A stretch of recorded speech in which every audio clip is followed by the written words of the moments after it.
a Ditson ukulele. Ditson was a publishing house out of Boston. They had a chain of retail stores, and they were such good customers that they would actually influence the design of the guitars that we built for them. Take a good look at this, because in a moment, we're going to take a look at the early dreadnought. And I want you to remember this shape, because you're going to see this shape again when we look at one of the first dreadnoughts. There's that shape. It's 12 fret, because that's what we were making at the time. And Ditson, unfortunately, went out of business during the Depression. Of all the different Ditson models we made, this is the only one we decided to keep in the line and then put the Martin stamp on. This is an actual original Ditson.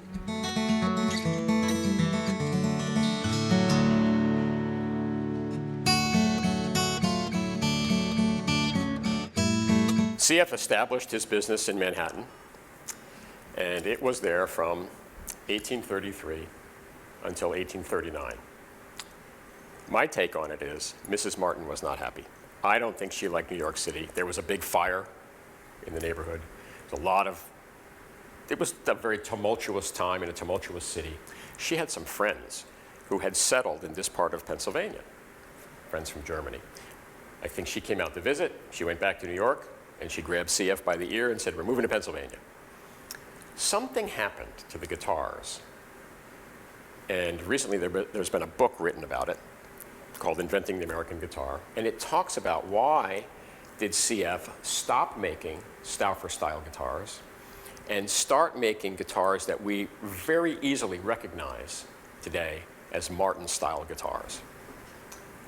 So if we look at this guitar, which is from, and we're not exactly sure, these guitars don't have serial numbers, so we date them relative to the design of the guitar, to the style.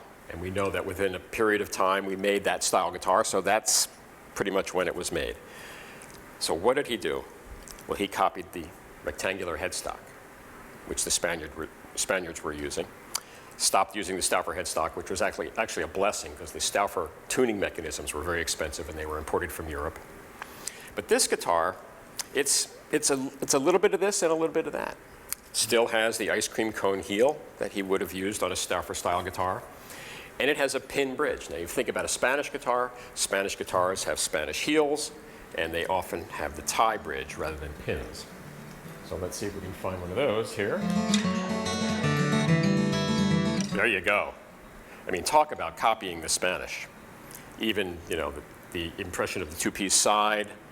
Now he's got the Spanish heel, very Spanish rectangular headstock, and the tie bridge. And the funniest thing is, if you're at all familiar with the very traditional method of making a Spanish guitar, the body block is often part of the neck. They're not separate. Today, the way we make a Martin guitar is we build the body and the neck separately, and then we attach them together at a dovetail joint. But traditional Spanish construction would say that you would actually cut a couple of slots in the bottom of the neck and then bend your sides and then insert the bent sides into that slot, secure it at the bottom with another block, and then from that point on, you're working on a guitar that's full size. It's pretty awkward. Well, one of the design features that the Spaniards used was they put a little foot as part of that body block, and it gave extra support down here. So if you look in this guitar, and I'm going to take a look here. Yeah, sure enough, there it is. There's the foot.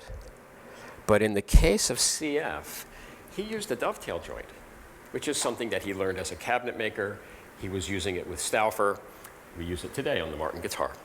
So he used a dovetail joint instead of having that block with the slots in it. It's really awkward. So, but he put the foot in.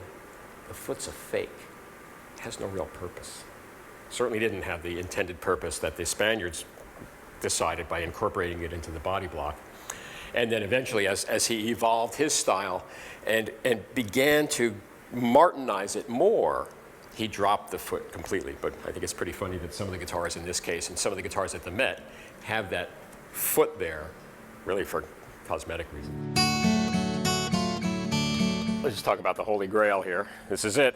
This is a D45. We had fitted out the new museum, and there was a gaping hole right there. And we knew we had to find a D45. This one appears to be pretty much original. There's something about fancy Martin guitars. You know, they get the best wood, they get the most workmanship. This guy's, you know, it's been played, and it's a real cannon. This is, you know, when you play a guitar like this, it makes you realize why people hold Martin guitars from what's referred to as the golden era in such high esteem. There's something about a finely made musical instrument that time helps. You know, I wish I could tell you we found out how to make them sound old, but there's just something that comes with time, particularly if they get played. You know, I don't think it's good for a guitar to just keep it under your bed. I think you want to use it. They're made to be played, and then over time, they really do just keep getting better and better and better. In fact, I like to say that the day you buy a Martin guitar is the worst it's ever going to sound.